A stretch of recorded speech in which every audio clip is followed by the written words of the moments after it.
తొలిసారిగా మేడారం వనదేవతల సన్నిధిలో cabinet meeting జరుగుతోంది. 3 దశాబ్దాల క్రితం ఎన్టీఆర్ హయాంలో రాష్ట్ర రాజధాని బయట కేబినెట్ మీటింగ్ జరగగా ఇప్పుడు రేవంత్ రెడ్డి సర్కార్ పాలనలో జరుగుతోంది. ఈ నెల 18న సీఎం రేవంత్ మంత్రులు మేడారం రాబోతున్నారు. సీఎం కేబినెట్ మినిస్టర్స్ కి ఆదివాసీల సాంప్రదాయ ఆహారాలను రుచి చూపిస్తామన్నారు మంత్రి సీతక్క. సీఎం రేవంత్ రెడ్డికి ఆదివాసీల ఇప్ప పువ్వు లడ్డూను సీఎం రేవంత్ రెడ్డికి తినిపిస్తామంటున్న మంత్రి సీతక్కతో కృష్ణమోహన్ ఫేస్ టు ఫేస్. జాతర మేడారం మరో చారిత్రక ఘట్టానికి వేదిక కాబోతుంది. తొలిసారిగా రాష్ట్ర కేబినెట్ సచివాలయం కాదంటూ మేడారంలో నిర్వహించబోతానికి సిద్ధమవుతుంది. అయితే దీని మీద మాట్లాడేందుకు మంత్రి సీతక్క మనతో ఉన్నారు. అక్క, ఇప్పటివరకు కేబినెట్ మీటింగ్ అంటే సెక్రటరియటే పరిమితమవుతుంటుంది, కానీ మొదటిసారి తల్లుల చెంతకు మేడారంలో ఇక్కడ ఏర్పాటు చేయబోతున్నారు. ఎట్లా అసలు ఈ నిర్ణయం ఎట్లా జరిగింది? ముఖ్యమంత్రిని ఈ విషయంలో ఎలా ఒప్పించగలిగారు? మేడారంలోనే కేబినెట్ మీటింగ్ పెట్టడం ఎట్లా అనిపిస్తుంది? ఇది ముఖ్యమంత్రి గారి నిర్ణయం, నాది కాదు. కాకపోతే గుడి విషయంలో గుడి నిర్మాణం కావాలా అంటే గద్దెల విషయంలోనే నేను మాట్లాడినా, కానీ వారు పెద్ద నిర్ణయం తీసుకొని మొత్తం గుడినే మంచి పునర్నిర్మాణం చేయడం జరుగుతుంది. క్యాబినెట్ మాత్రము సీఎం గారు మాకు బట్టి గారు ముందు రోజు వచ్చినప్పుడు ఇట్లా అవకాశం ఉంటుందన్నారు. నిన్న మొన్న సీఎం గారు 100% అక్కడ చేద్దామనేటువంటి ఆలోచనతో ఉన్నారు. వారు తీసుకున్న నిర్ణయం మా అందరికీ, మా ములుక్కు, ముఖ్యంగా సమ్మక్క సారలమ్మ సన్నిధిలోకి క్యాబినెట్ రావడం అనేది చాలా చాలా హిస్టరీ. అది హిస్టరీలో ఉండిపోయేటువంటి చారిత్రాత్మకమైన నిర్ణయం. కాబట్టి మేము స్వాగతిస్తా ఉన్నాం, బాధ్యతగా పనిచేస్తాం. అన్ని ఏర్పాట్లు చేయడంలో ఇప్పటికే మా కలెక్టరు, ఎస్పీ, ఇతర అధికార యంత్రాంగం అంతా కూడా లీనమైపోయింది. మా ఇన్ఛార్జ్ మినిస్టర్ గారు కూడా ఎప్పటికప్పుడు పొంగులేటి గారు కూడా రెగ్యులర్గా ఫాలోఅప్ చేస్తున్నారు. సో మేడారం అనగానే అక్కడ ఉన్నటువంటి మట్టికి కావచ్చు, అక్కడ ఉన్నటువంటి చెట్టు చేమ దేనికి కూడా చాలా పవిత్రంగా ఆ స్థాయిలో భక్తులను విశేషంగా అక్కడ తీసుకురాగలుగుతాం. ఇప్పుడు చూస్తే ఎప్పుడో ముఖ్యమంత్రి ఏదైనా మేడారం జాతర సమయంలో రావచ్చు, కానీ ఈసారి చూస్తే మంత్రులు, ఎమ్మెల్యేలు, మీకు సంబంధించినటువంటి మొత్తం రాష్ట్ర పరిపాలన మొత్తం కూడా మేడారంకే వేదిక అవుతుంది. ఏంటి ఈ మాధ్యం? సమ్మక్క సారలమ్మ పిలుచుకుంటా ఉంది. సమ్మక్క సారలమ్మ అట్లా అప్పుడప్పుడు అందరినీ ఆహ్వానిస్తుంది, ఖచ్చితంగా దీవెనలు ఇస్తుంది. అక్కడ క్యాబినెట్ అవ్వడం అనేది అది ప్రజల మధ్య అయినట్టు. మీతో చాలాసార్లు మాట్లాడినప్పుడు కూడా మీరు చెప్పారు, అధికారికంగా నేను మేడారం జాతరను నిర్వహించాలనేది నా కోరిక, మంత్రిగా అది చేయగలిగాను అని చెప్పారు. సేమ్ టైంలో చూస్తే అసలు మొత్తం క్యాబినెట్ అంతా మీ దగ్గరకు వచ్చింది. మీరే ఇక్కడ మంత్రిగా, ఈ ఆడబిడ్డగా మీరు ఆతిథ్యం ఇవ్వబోతున్నారు.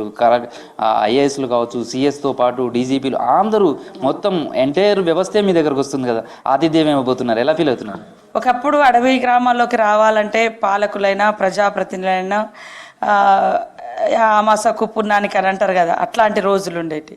కానీ ఈరోజు ఎంటైర్ ముఖ్యమంత్రితో సహా మంత్రులు, శాఖ అధికారులు రావడం అనేది ఈ అడవి ప్రాంతాలను అభివృద్ధి పదంలోకి తీసుకురావడం, ఈ సమస్యలను ఫోకస్ చేయడము, ఇది కూడా మాకు ఒక ఏమంటారు ఆయుష్నిచ్చినట్టుగానే ఈ ట్రైబల్ ఏరియాలలో కూడా. ఎందుకంటే మనకు తెలుసు తరతరాలుగా గిరిజన ప్రాంతాలన్నీ కూడా నిరాదరణకు గురయ్యి ఉన్న ఎలాంటి వనరులు లేకుండా కేవలం వనరులు వాటి కోసమే ఇప్పుడు చూస్తూ ఉన్నాం. అదాని, అంబానీ అంటూ వనరుల మీద కన్నుంది, కానీ పాలకులకు, అక్కడ పైన ఉన్నటువంటి పాలకులకి ఈ ప్రాంతాల మీద ఈరోజు మేడారానికి రూపాయి కూడా ఇవ్వలే కేంద్ర ప్రభుత్వం. మాటలు అయితే బాగా అంటున్నారు. కాబట్టి ఈ ఇట్లా మంత్రివర్గం రావడం అనేది సమ్మక్క సారలమ్మ యొక్క గొప్పతనాన్ని ప్రపంచానికి చాటిన వాళ్ళవుతారు. సేమ్ టైంలో అదొక హిస్టరీలో ఉండిపోతుంది. భవిష్యత్తులో బహుశా ఆ క్యాబినెట్లో ఇలాంటి నిర్ణయం తీసుకుంటే బాగుంటుంది. నెక్స్ట్ క్యాబినెట్స్ కూడా అక్కడక్కడ ఆయా జిల్లాల వారికి వెళ్ళి ఒక హాఫ్ డే టూర్, మనం ఇప్పుడు ఎక్కడన్నా పిల్లలు వెళ్ళినప్పుడు వాళ్ళంతా స్టడీ చేస్తారు. సో అట్లా మంత్రులకు కూడా ఒక టాస్క్ ఇచ్చి, ఇక ఈ ఉమ్మడి వరంగల్ జిల్లాకు వచ్చారు, ఒకరు ములుగు, ఒకరు భూపాలపల్లి, ఒకరు మహబూబాదు, ఇట్లా సర్వే చేయండి లేదా తిరగండి, పబ్లిక్లో ఉండండి. ఇది కూడా బాగుంటుంది అనేది నా సూచన, చేస్తే బాగుంటుంది. మంత్రివర్గంలో ఈ అంశాన్ని ప్రస్తావించి ముఖ్యమంత్రి దృష్టికి, మీ మంత్రుల దృష్టికి తీసుకెళ్లే ప్రయత్నం చేస్తా తప్పకుండా. ఎందుకంటే ఇది చాలా అందరూ హర్షిస్తున్నారు. ఏం చేయబోతున్నారు అంటే సీఎంతో పాటు మంత్రులు వీళ్ళందరికీ వస్తున్నారు. మీ ఆతిథ్యం ఏముండబోతుంది? ఇక్కడ మేడారంకి సంబంధించినటువంటి ఎలాంటి వంటలు కానీ ఎలాంటి రుచులు వాళ్ళకు చూపించబోతున్నారు? మా అంబలి తాగించాలనుకుంటున్నా. అంబలి పోస్తాము, ఇంకా ఇప్ప పువ్వు లడ్డు తినిపిస్తాము, ఇంకా చూస్తాం. ఇంకా మెనూ చూస్తున్నాం. మా పాత తరం, మా తాత ముత్తాతల మెనూ ఏమేమి ఉందో అదంతా తయారు చేయించాలనుకుంటున్నాం. సో క్యాబినెట్ మీటింగ్ అనగానే చాలామందికి చాలా ఆసక్తి ఉంటుంది. ఎలాంటి కీలక నిర్ణయాలు తీసుకోబోతున్నారు, ఎలాంటి చాలా వర్గాలు తమకు ఏమి అనుకూలంగా వస్తుంది ఇట్లా చూస్తుంటారు. అందులోనూ సెక్రటరేట్ కాదనుకుని మేడారంకి వచ్చి క్యాబినెట్ మీటింగ్ పెట్టబోతున్నారు. ఈ క్యాబినెట్ మీటింగ్ చరిత్రలో నిలిచిపోబోతుంది. ఎట్లాంటి నిర్ణయాలు వస్తాయని మీరు ఆశిస్తున్నారు? ఎలా ఉండాలి, ఎలాంటి నిర్ణయాలు వస్తాయి అనుకుంటున్నారు?